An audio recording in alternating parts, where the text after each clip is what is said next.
What's up, everybody? Kit Cummings, Power of Peace Project. Welcome to the Power of Peace podcast. This is where we talk about designing big dreams, how to manifest it, how to protect it. And so we love having dreamers on our show. And today we've got a really good one. I've been looking forward to this show. We go ahead and introduce our guest, Todd Jeffrey Duckett, aka TJ.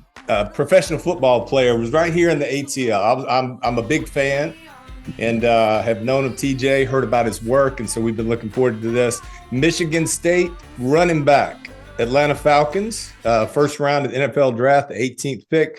Also played for the Redskins, the Lions, and the Seahawks. So TJ, welcome to the show. Thanks for having me, man. Thank you. So where are you sitting? Where are you at? I'm in Lansing, Michigan now. Lansing, Michigan. So we got to go ahead and just get this out of the way, man. I did my research, so I'm not gonna say anything about Go Big Blue or anything. Tell us, you a Spartan. You a say it, bro. I told you in the green room I wasn't gonna mention I'm a liar already. So through and through, baby, through and through. Go green, and yeah, man, that's the only school in the state. Hey, I got you, bro. I'm all about it. Hey, I want to introduce, we don't have to make an introduction to Lorenzo. He's part of our Power Peace Project team. He's a rock star down here, and he's just such a wonderful, wonderful young man. Been knowing him really since he was very, very young. And so we were having one of our team meetings, and we were talking about our podcast, and Enzo said, "Oh, I've got a guy." And he said, "TJ." And I said, "Bro, how you going to get TJ Duckett?" And he said, "Man, we're neighbors." So go ahead, man. It's Enzo. Go ahead and introduce your friend. Yeah. So basically, my growing up when I was really young, TJ was my next door neighbor, and and and funnily enough, he actually got the house from another former Falcon wide receiver. I mean, another former Falcons player in Terrence Mathis. Yeah. So small, crazy world. I mean, he's just always been great, man. He treated especially me and my family so well. Hey, TJ, do you remember when you came over for my eighth birthday party, and and we played musical chairs, and you didn't let anyone win. You was just destroying kids left and right. And he got, I remember you weren't just this little scat back. You can't wait. Yeah, I do remember that, man. I do. He is the sheer definition of he's got that dog in him. That's right. Yeah. Enzo, you're too kind, man. Yeah, I mean, I was a little kid that got drafted to this big new city, and got the house from Terrence Mathis and moved in. I didn't know any neighbors, didn't know anybody really anyone in the city, and they were one of the first people that I met, and his mom, his brother Dom. I mean, they accepted me as family. So to not really know anybody down there, and it was great to have just real people who were talking to me like I was a real human being, not an athlete. Yeah. And I mean, it was phenomenal. I loved every minute of it.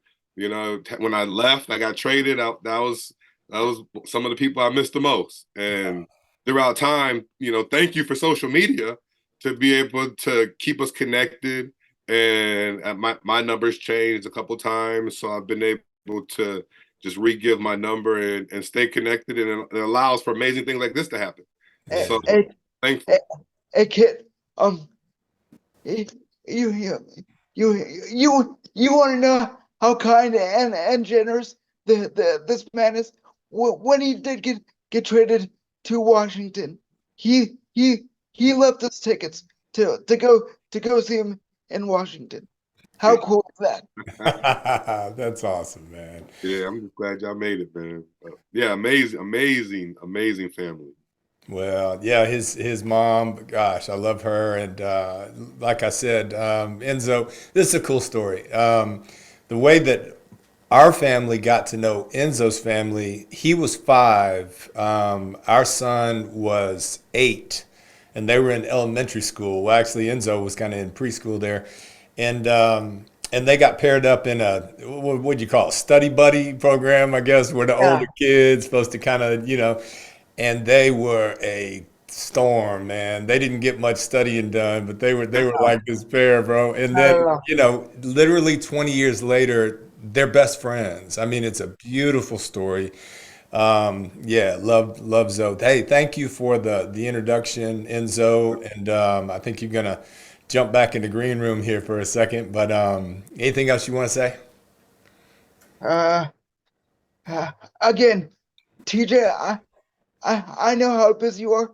I just want to tell you again, thank you so much for being here. I really appreciate it. Man, thank you for asking, my brother, man. Thank you, thank you. Great to see you, man. Uh, Likewise. Love you, man. Peace. So let's jump in, man. I want to hear a little bit about your story. Just growing up in Kalamazoo, I guess Yeah, you're a Michigan guy.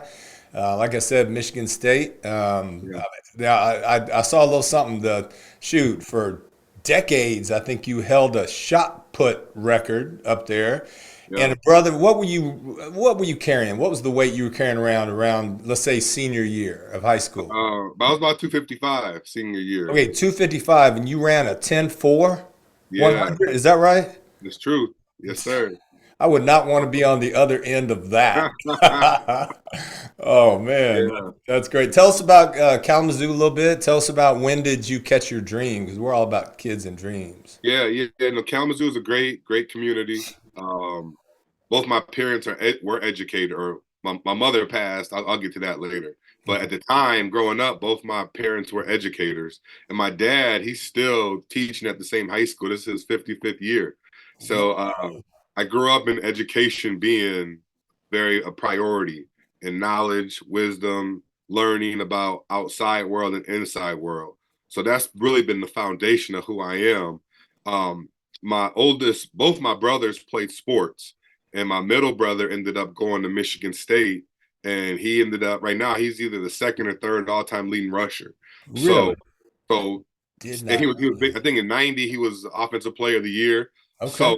So that's between education and football and success in football in both areas. That's kind of what I saw. And so I as a kid I wanted to play football. I found that when I was about 8 years old, and my dad was also a coach. My brothers were playing and active, so I just naturally gravitated to it. God blessed me with some amazing talent. Yeah. And then in 8th grade, at the end of 8th grade, I ruptured my patella tendon. And Oh, so I sat out my whole freshman year. I didn't play anything, but I trained for 9 months. Like I mean, I trained. So I went from 180 pounds to 240 pounds. oh my gosh. So I was a 180-pound ninth grader and a 240-pound 10th grader that trained. It wasn't fat. I mean, this was built. And so that became the foundation. I mean, I understood what I mean. First of all, dream. This is in 95, 96, and back then, any knee injury, careers were over. Done. Yeah. So here I am, a 8th grader, a 13-year-old with a knee injury, and I'm like, my dream is over. Like, I mean, it's over. And thankfully, it wasn't like an ACL or a ligament. It Right. was more structure. So Patella still, I mean, still, that's serious injury with the patella tendon. it was a beast. And so I had 2 screws put in my knee, and the doctor said, if you train, and then if you can still play. Like, it's really up to you now. And Good. and so I mean, I just trained my butt off, and then after that, like I said, I was a big 10th grader that was strong, and then I knew the work the hard work paid off. So I just did that for the rest of my career and ended up going to Michigan State. And probably had the happiest high school coach in the world when you came in at 10th grade. I mean, that's a good little gift. I'm back. Yeah, no, So yeah. tell me this. Do you think, in a very real way, let's say that injury doesn't happen, do you think you're a different person today? Of course, without a doubt. Without a doubt. I mean, that injury was the absolute best thing that has happened to me in my life. Well, it's contributed to it.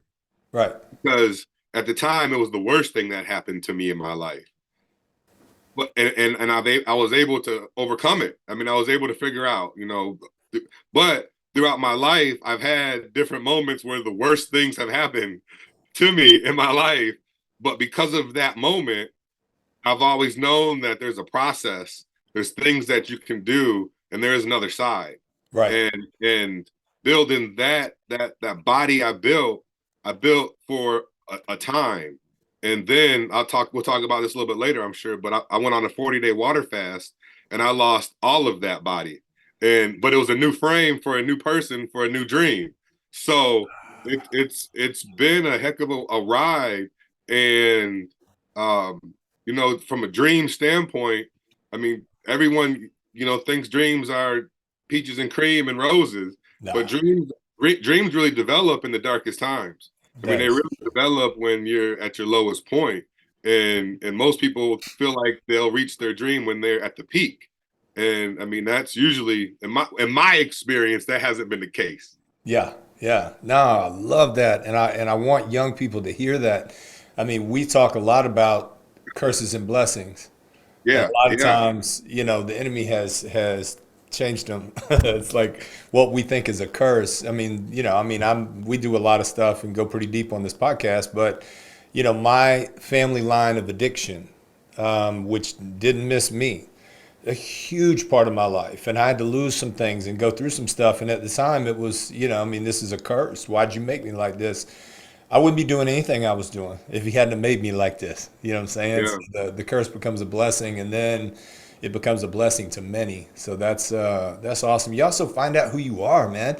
When you're being carried off the field on everybody's shoulders, and everybody's shouting your name, that don't take a lot of character. You know what I'm saying? You get knocked down or find yourself jammed up, and you find out who you are.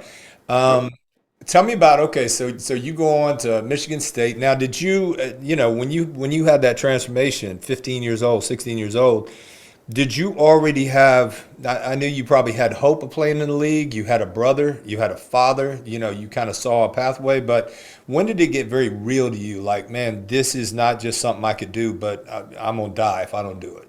Well, in eighth grade, before that injury happened, I got my first letter from Wisconsin. So that's when it was like, oh, you got a letter. And I'm like, okay. So I'm starting to feel myself, then the injury. And so in my mind, the injury was, do you really want this? Okay. Like, do you really want this dream? And then when I got back my 10th grade year and I'm playing with seniors and I'm rolling, I'm like, whoa, I'm stronger, I'm faster. I don't have as much game knowledge. But when I got to my junior year, and I was up there as one of the best, if not the best junior in the country, that's when everything really became like, okay. And it wasn't, now with social media, you see the big picture. I mean, then it was like, one letter would come in the mail. And then the next day you got 5. Yeah. And the next day you got 20. And you're like, whoa. And then even then you got random people, news agencies, coaches, you got people now starting, your phone's ringing all the time. So in my senior year in high school was like, this is really real. And then you got the top coaches coming to your house. And at that time, Nick Saban was at Michigan State. So Nick Saban was at the house and he's recruiting me. So now I'm like getting ready to go to Michigan State to play for, I mean, he hadn't had all his credentials yet, but his formula has never changed. Okay. And we were really starting to have some success there. So just through that adversity of the knee and then seeing where the hard work put me as a senior, and then just feeling like, okay, I'm starting to be like, my resume is starting to look the same as the resume for the job that I'm wanting to apply for, which is the NFL. Okay. And so, some of these NFLers are state champs in different sports. And, some of these NFLers are big and running these crazy times. That's And right. they're strong. And then some of these NFLers go to Division I schools. Like, things are starting to just, you're on that path. Yeah, I'm so glad you brought that up about Coach Saban. I'm a bulldog, like I'm a brainwashed bulldog. I was raised that way. My dad played basketball there in the 50s. I graduated there in the 80s. My son graduated there, 2000, whatever it was. And so, anyway, I'm bulldog through and through. So, we hate Saban, but I got nothing but respect for that man. Yeah. I mean, Yeah. he's the guy you love to hate, but you want him, So, and I hadn't planned on going this way, but won't spend too much time on it. But I got to ask. So, one of the biggest things that drove him into retirement, I think, before he managed it, was he said that, after their bowl game, the way his players responded, it wasn't pretty. He was upset. And then going into the next season, the recruiting changed because all these 5 stars he's recruiting wanted to know, you guaranteeing me playing time as a freshman and how much you going to pay me? And it's Yeah. like this whole shift is happening with the NIL, the transfer portal. I got to ask a guy that went through the traditional trajectory, of Yeah. recruiting an athlete. Have you thought about what that would be like? Like if you were that kid now and just kind of like, I don't know, what are your thoughts? And I respect either way. If you think it's Yeah. something that, what do you think? Where do you I stand? think I think I think it's that gift and the curse you mentioned. I mean, there is a lot of benefits from it, but I feel like a lot of the benefits are more instantaneous rather than lesson learning built. I mean, and again, it depends on where you're at in your life. I mean, you need different things, and you're in different situations. So, do you need these finances right this moment? Do you need these things like right now? Because some people may really need these things right now. Got you. Or do you have a dream to play for this university that you've always wanted to play for your whole life? And your dream is to make this university better. And you're whatever. You're gonna get something, but whatever it takes, I want to go to this university, blood, sweat, and tears for this university. So it's a double-edged coin where you got some players who go to pick a school and maybe now if the coach leaves, the players can leave too. So you're really not stuck there in a different program. But at the same time, it's something about learning how to earn the spot. It's something about watching players who are better than you picking up something and going. But I mean, the beauty is everybody in life, we're different, and what there isn't one size fits all. Right. There's different things that we need, and we sometimes generalize our actions of what the generalization, what the public, what the gen pop is the same. Yeah. Where it's every some people may really football isn't important, but they get an avenue to get resources, and they got they need it. Yeah. Young man, take advantage of it. And so and for me, I know I would have a heck of a lot of opportunity Oh, in bro. the hell space. Yeah, and I want to say this too is I might have led into it like I have a side. I guarantee you, you put two experts on a stage and have a debate. I mean, I don't know where I stand because the Justin Fields. Okay, he grew up here, and played on one of the teams that I helped coach, not as a staff, but with my program. We work with student athletes, character and leadership, develop positive role models because a lot of them are kind of steering the kids the wrong way. Yeah, And so, that kid was a rock star. Kind of like you. I mean, everybody knew him growing up as a kid. He's the guy, and they're selling jerseys, yeah, and making money, yeah, booster club, whatever, and so yeah, I mean, I can see it from that side. And you said it, man. The coach gets to go somewhere else. What about the players? So it's a complex issue. But anyway, that could be a whole show right there. So yeah. let's fast forward. You're sitting in that seat on draft night. Yes, Okay, sir. you've been dreaming of this your whole life. Okay, which is one thing I think is so cool about your dream and achieving it is you have an actual moment, like 1 second when your dream shows up. And I'm trying to put myself in your shoes where you're sitting there. I mean, you're surrounded by fam, whatever. Take me to that, and what was it like when you heard, the big man, Roger, say your name and say the ATL, and bring out the jersey. Man, it was such an amazing moment, and Got the it's volume, bro? being at taking myself from an 8-year old um in fifth grade. I wrote uh in the 2000 NFL draft. I left it blank. I did that for 2000, 2001, 2002, 2003. I was visualizing, but I didn't know which year I'd be coming out. So I wrote that. So that day, I'm sitting there and I keep seeing that image over and over again.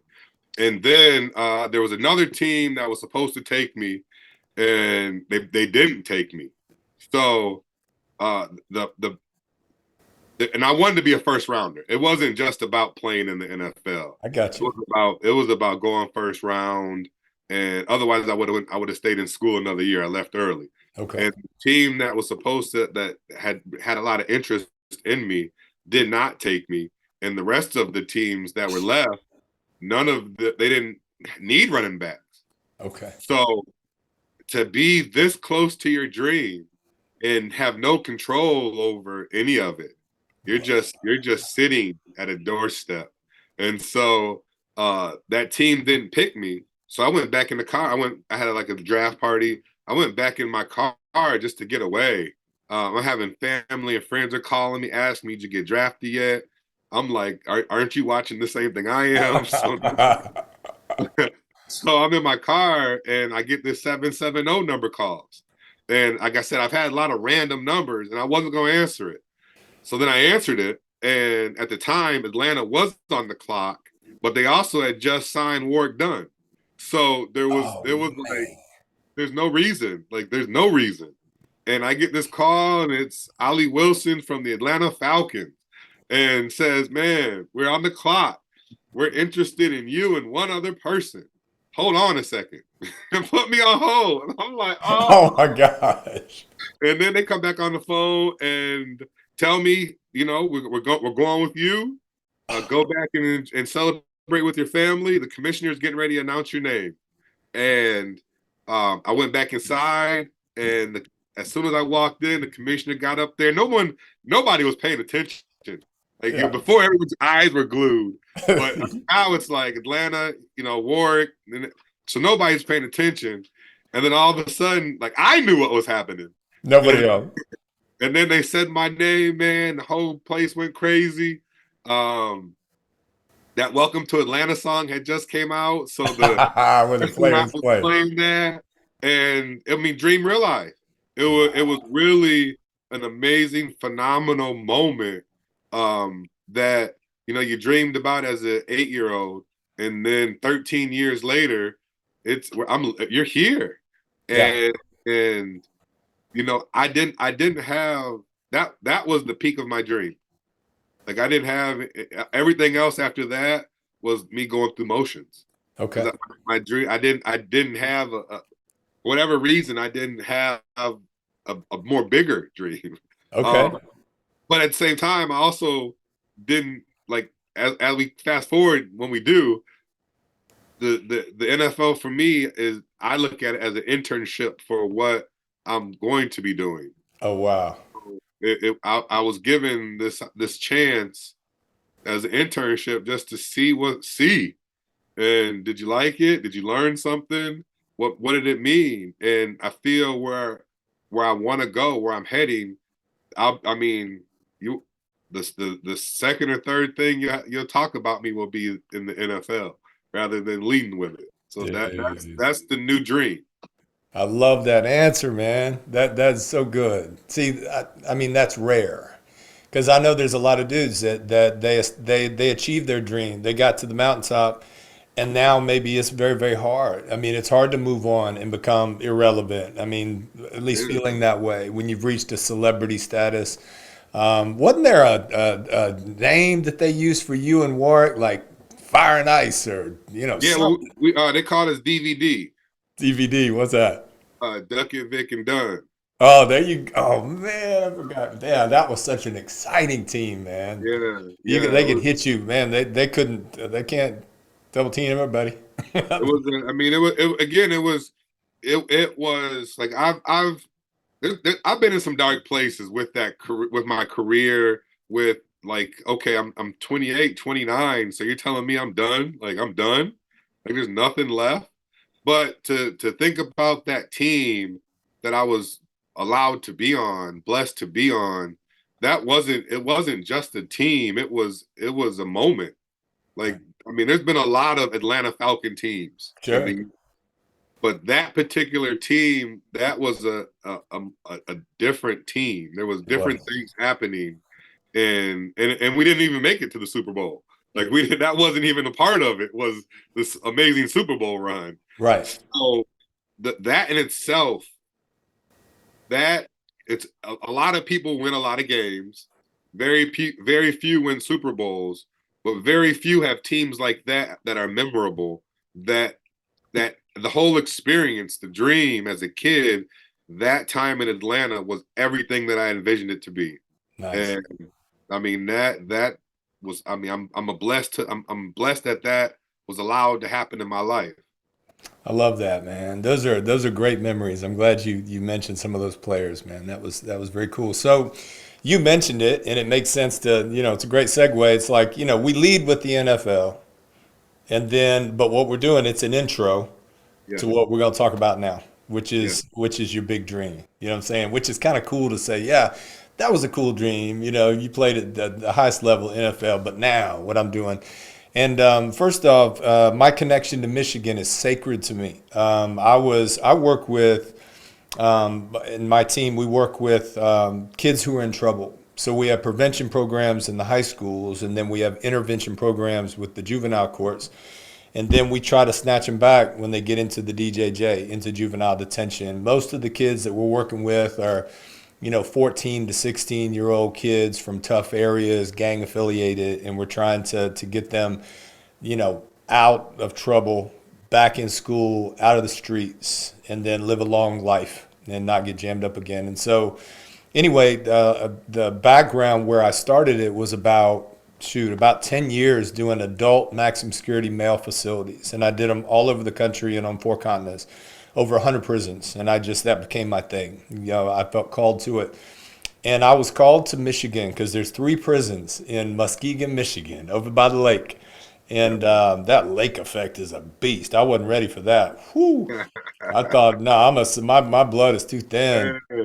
But anyway, it started a beautiful almost 3 year ride where I was going back and forth to Michigan all the time because those 3 prisons became a huge part of the Power Peace Project story as we saw almost 2,000 men go through our program. And that Wow. prison, the violence over 2 years dropped 50%, and it became Brooks, which is one of the toughest level fives in Michigan, became one of the safest prisons. And so it really put us on the map, and I learned so much. So I have mad love for Michigan. Yeah. But go ahead and segue into kind of what started your work with this New World Flood, which I love the name. So tell me, how did you transition? Where'd that dream come from? And let us know about it. Yeah, it was I mean that was yeah, that was the moment. So after I got done playing, I found myself on the same path as the typical professional athlete. I mean, I was partying way too much. I was spending a lot of money. I didn't have the same rules and laws in my life that I had on my dream. Now I just was lawless. And there was this moment where I had been partying one night and I ended up sitting on this park bench. And I'm sitting on this park bench and I see this homeless man. And as he's walking, I see his face in the light and I see my face on his face. And I mean, that was one of the most surreal moments. I'm like, so I mean, I already knew about professional athletes, and I mean, I've had a couple friends kill themselves. Like I in the back of my head, I understand. And if I continued down this path that I was on, there, I felt like that was where I was heading, and so that really shook me up. And so after that, I just really started to seek my soul and what did it mean just to be a human being. And I went back into really connected to my religion at that time. And the long story short, it led me to a 40-day water fast. So I ended up doing 40 days or 40 nights of just water. Wow. And during that time, I'm studying people who were on this earth, real or fake, who were all about people. And they didn't care about the things that I put value in as a kid growing up to play in the league. That had nothing to do, like it was almost like a mirror opposite, but they still were getting the same reverence, they were still having the same effect on people. Okay. And a big commonality was a 40-day water fast. And I was willing to do anything to be a great football player. I was willing to put my body through any type of whatever to improve at the sport. But was I willing to put my body through the same thing to improve at the game of life? Wow. And so how I couldn't justify that. So I had to jump on this fast. Now jumping on this fast, I learned about the number 40. I learned what that means. I learned in the different just about every different religion, spiritual book, or however you want to call it, there was this 40-day flood that came through. And then after this flood, that everything was brand new. Everything was a fresh start. It had a chance to wash all the bad away. To what you said earlier, this flood, most people looked at as a curse. Like, how? Why? What's going on? All my stuff is gone. But at the end, it's a fresh start. So Wow. after going through this whole fast and everything and really putting my life into this, understanding this flood and things, it opened up a new world for me. So the name came from this new world. It went from looking at, Sports Center and Sports Illustrated and all these sports related things to now like the community section in the paper, to just a different way of looking at life. Okay. And our organization, then I started calling myself the Rainmaker. And it's New World Flood, flooding the world through giving and service, a single drop at a time, flooding the world with love. So now I go out and I'm creating these raindrops. And anytime our organization works with you or interacts with you, it's just been we're gonna shake you up. And then when we leave, it's like the flood leaves. So now there's a chance for you to have rebirth, regrowth. There's a chance for you to transform through a transition. So that's where the name comes from. That's who I am now. And to go out, and I go by Todd now, not necessarily TJ. So I mean, I've switched my whole identity and created this new person from the values, the discipline, the work ethic, everything that I learned as a kid. And I realized you can't make a parallel move. Like it's like an inverted pyramid or a pyramid. So as a kid, you're building up on this one focus, and you get there, and then you're at the top of your dream, and then you say, okay, well, I want to go do something else. Well, you don't just jump to the next pyramid. You start out with it's the backwards now, and you go, okay, you got to start, in my opinion, you start out, so who am I now on this journey? Like, what do I like? Like, what is my identity? Then you have to fill yourself up with so many things. And then it's back to the top again. You got to start paring it down, shutting it down. So talking about when I hurt my leg in 8th grade and I put on 60, 70, 80 pounds, when I went on that water fast, I lost all of that weight. I was back to 180 pounds.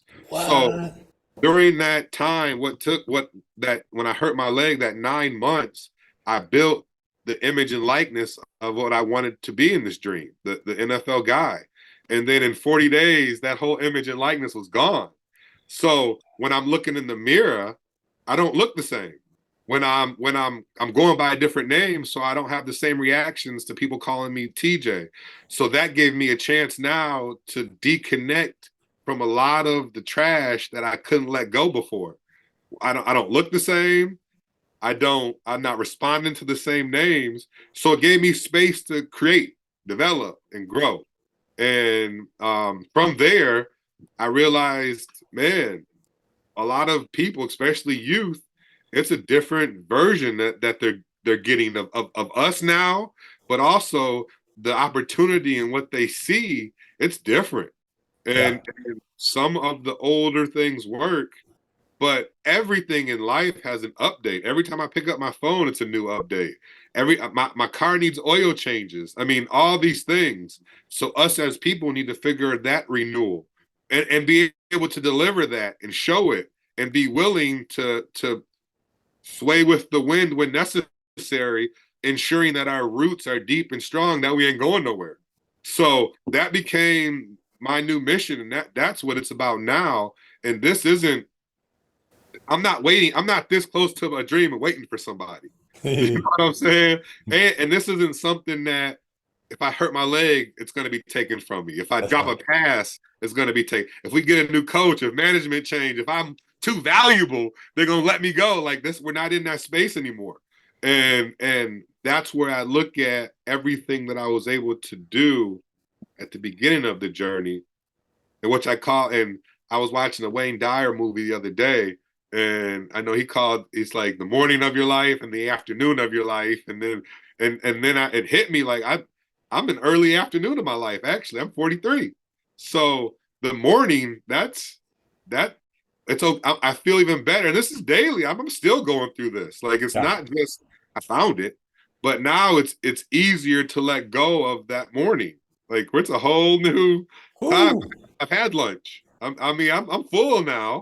So now let's get back to work. Let's get back going. And then another 40 years, it'll be early evening. You know what I'm saying? Come on, So man. Oh, bro, that preach. That there's a bunch of sermons and several books and a lot of big stages, bro. There's so many connecting points. I'm sitting there like, which way should I go? Well, the 40. I mean, that's just it's not coincidental, but it's very no. cool. 40 is our number, man. I've got a book, 40 Days of Prayer, another one, 40 Days of Power, another one, 40 Days to Freedom, another one, 40 Days of Peace. And so 40 is the number. I see it as a number of trial, testing, and transformation. And I look at yeah, now we've all had a whole bunch of trials, but I see two huge turning points. You know, when you're a kid and you decide, all right, what am I going to do with this injury? And you transformed yourself. But I'm fascinated with the fact that you built that dream, and then on the other end of it, that moment with that homeless brother. Bro, I had a moment, Centennial Park. It was 2012. I was discouraged. I was out there doing my thing. I had, brothers kind of opposing me for this dream and kind of the fall I had experienced in my comeback. And I was struggling, like, what you want me to do?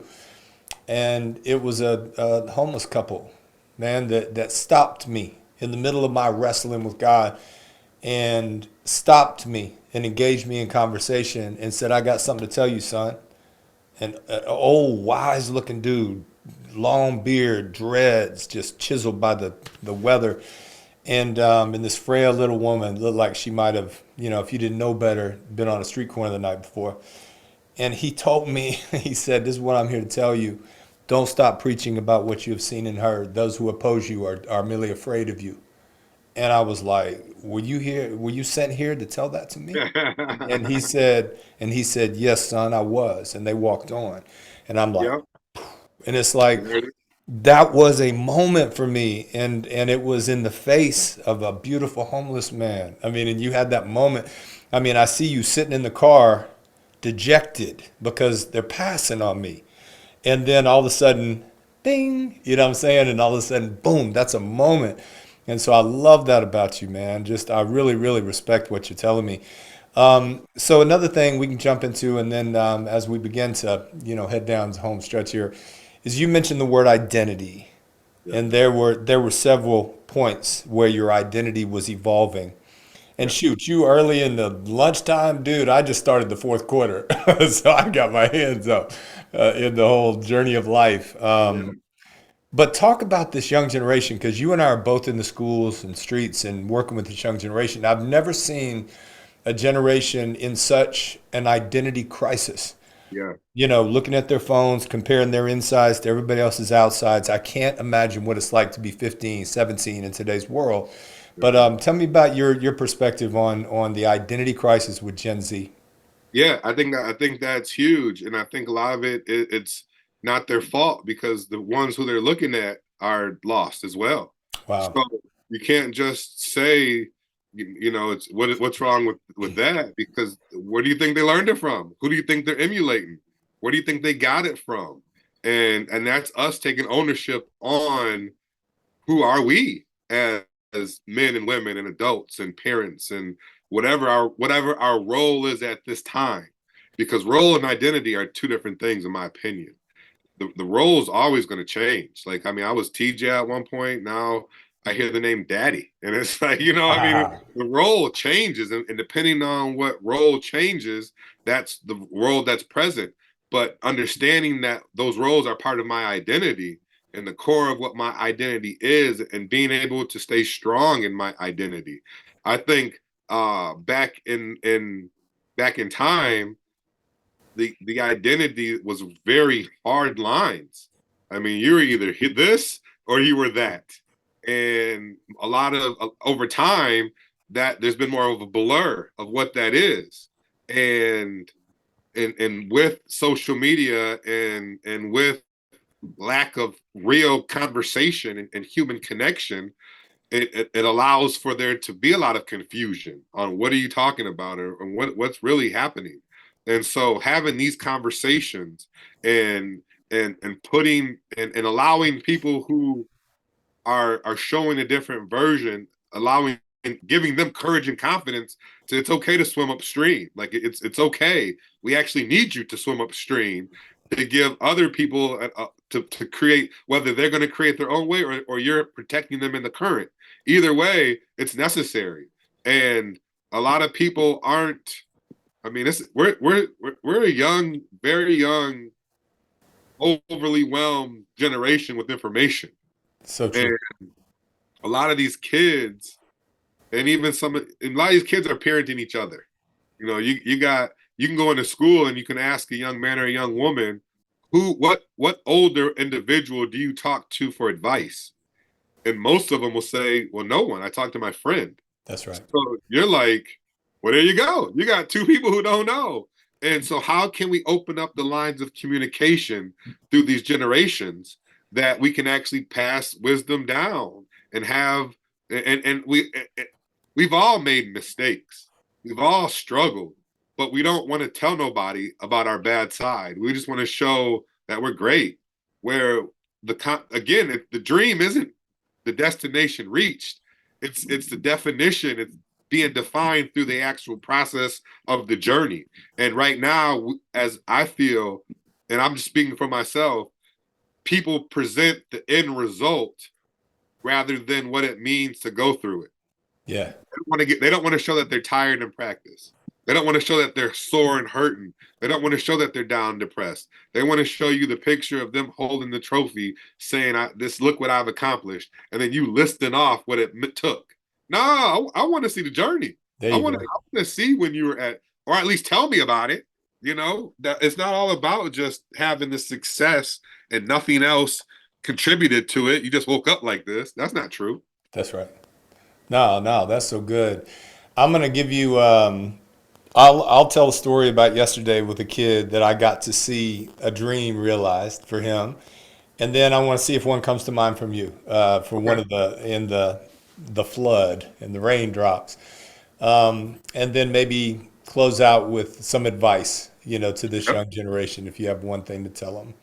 Yep. So in one of the juvenile facilities where we do our thing, it's arguably the toughest one in the state of Georgia.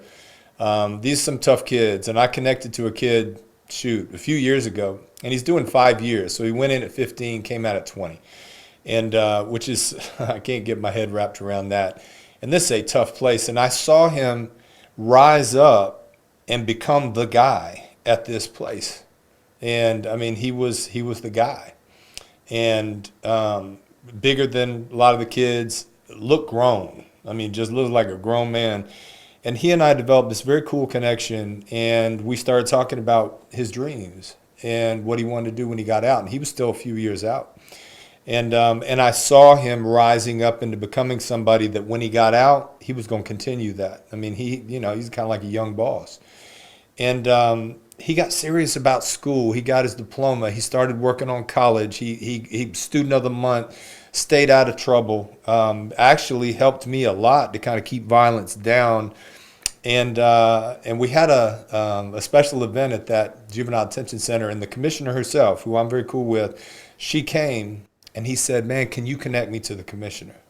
And I mean, so much of this life is who you build relationships with, man, who you decide to ride with. And they connected in a beautiful way. And over the last couple of years, she has stayed connected to him. And yesterday he came up for potentially an early release. And he'd been praying for this. And he asked me, he said, man, his mom reached out to me and said, "You going to be there?" And I was like, absolutely. Drove 4 hours in court with him yesterday morning. He's sitting in the box where the young people are that are going to come before the judge that day. The room is packed down in South Georgia. And his case gets called, and she says, Chance Spires.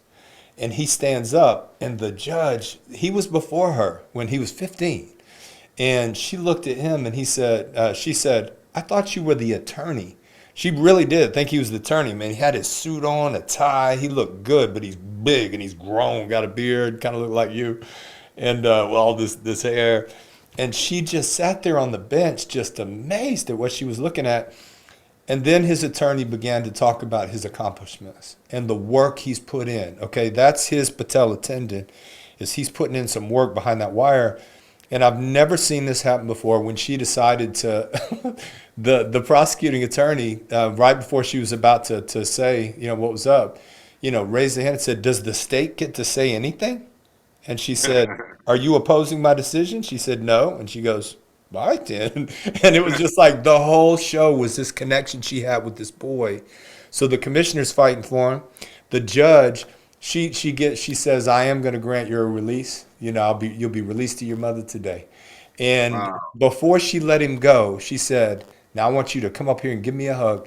And she stepped out from behind the bench and gave him the longest hug I've seen in a while she whispered in his ear and was telling him. And I was just sitting there going, my God, look at this. That Yeah. was his draft night moment. And he Yeah. stood there in front of God and everybody and received his blessing. And Yeah. so it's things like that that remind me of that homeless brother, man, saying, "Do not stop Yeah. doing what he called you to do, bro." Yeah. So I don't know, maybe put a little shine on one of your kids and then give some advice, and we'll call it a day.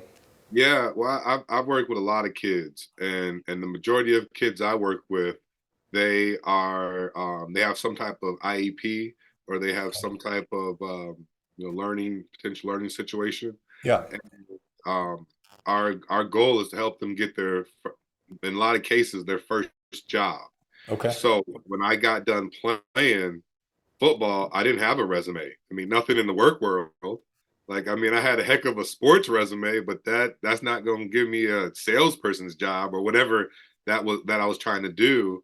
And I realized that if a person like me has resources but doesn't have the things to get even a simple job, I can only imagine what a young man or a young woman must be going through.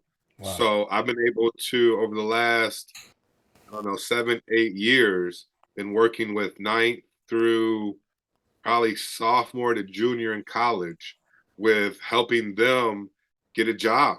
And that's everything from what a resume looks like to working on interviews. But the most important part of the program is our step one, and that is believing in yourself. Mm, Able to actually think that believe in yourself, uh, that you don't take the lowest form of a job possible, that you okay. actually can get a career job. Um, and everything starts at, who am I? What am I about? And back to the conversation we had right before this, a lot of these young men and women don't know. So throughout my time, I don't have a legit number for you, but it's been hundreds that like young men and young women who couldn't even look themselves in the mirror, couldn't stand up in a room and tell them about who they were, Right. and having seen their growth and having seen them get jobs. And this is, I live in Michigan, so probably we're in schools probably 100 miles both ways. Okay. Up north from Detroit to Kalamazoo to Grand Rapids, and to know that the things that I've been doing have been more. Half these kids never even seen me play football. I Right. mean, they're babies, so it's not me going in and having a sports, um, a sports reaction or a sport achievement outcome. Okay. I'm actually seeing young men and young women who are creating lives for themselves. And some of our early classes that we've had a couple people start their own business at like 19, 20 from this class that we've had. So seeing that these young men and young women believe in themselves and they're setting themselves up for whatever future, giving themselves an opportunity. I mean, that's what my whole mission in life is. And Love it. being the rainmaker and creating these raindrops for them to go flood their communities, their family, and be their own rainmaker. And I think the biggest thing is a whole lot, but the most important question I think a young man and a young woman can seek is, who are they? Okay. Who, out of not who their friends think they are, not even who their parents think they are, but who do they believe they are at the core? And depending on how they feel about that, what are you going to do about it? Are you going to grow and develop that? Do you need some help? Do you need a reset? Or do you just need some loving to say that you are somebody, There that it you is. do matter? So you got to meeting all the kids, the young men, women, meeting them where they're at, and being open and honest with us as adults, as community leaders, as people who are put to lead young men and young women. Like, that's our missions. That's right. People who do that keep working at it. As I know your message was to the youth, but my message is to those that are like us. Okay. Keep working at it. Don't same thing you were told. Don't give up. Like, the fight. I mean, this planet has been around for 1 billion years, and there's a great chance it's going to be around for 1 billion more. So we have 40 to 70 to 90 years to keep the ball rolling. And during our time, other people have done this. Isn't new. That's Like, right. it's not a brand new thing talking to kids, the youth, about that's part of parenting. Parenting has changed over the years. So instead of being parents, we're mentors. We are the professional athletes of life, not just of the game. But Yeah. we have to actually shine and hold ourselves in the same light and same accountability as we hold the entertainers, the people who we expect to live at a different standard. When we do that and hold that ourselves like that in our own home, and not rely on the youth to believe on people they may have never met, but just can like a picture and follow their daily activities. When you have a father, a guardian who, they're watching your daily activities, they're getting your energy, they're seeing how you're reacting and how you're handling adversity. When we're able to do that as a community, everything will change. Yeah. Because I mean, back to the old conversations, like, if you got in trouble, everybody up and down the streets whooping you on your way home. Like, that was just That's everyone. right. Now The you, village whipping you. now you're scared to talk to another kid because they're gonna cuss you out. And Yeah. you're like, man, but you live, down there, we're supposed to be. So it's all of that. Yeah. And I mean that, like, in my mind, it's going back to zero. Is, who are we as human beings without all these things that define us? Man, rap. This has been great. Sir. New world flood. Let's create rainmakers to create their own raindrops, flood their community with kindness and Sir. service. Bro, I'm a fan. I want to thank you so much. And really, I have to agree. What wonderful advice. What a powerful story. World needs what you're doing. I mean, we're all in this together. Mad respect. keep showing up. I mean, the toughest kids, you keep showing up and they will get it because No doubt. they don't have people showing up. Definitely not Uh-huh. standing up for them. And so, man, we're in this with you. And so, you want to tell everybody how they can find you? Yeah, all of my social media is at Todd J Duckett. You can also go, and that's YouTube, that's Instagram, TikTok. You can also go to iamtherainmaker.com. That's my home. And I'm in this day and age, Easy to find. yeah, easy to find, baby. That's what I say. If you're a seeker, if you're a seeker, That's right. If they can't find you, they don't want to. they don't want to. They don't want to. Hey, make sure when you come to the ATL, hey, this is my city, man. Don't come down here and Sure. don't come and see me. I I would will. love, I will. I I definitely love to will. hug you, man, and I love what you're doing. Let us know how we can help. And for everybody out there watching, man, hit that subscribe button, comment, man. There's been some deep stuff shared today, and reach out to Todd. First time I've gotten to tell you by your transformational name, Todd. That's the process, baby. That's the process.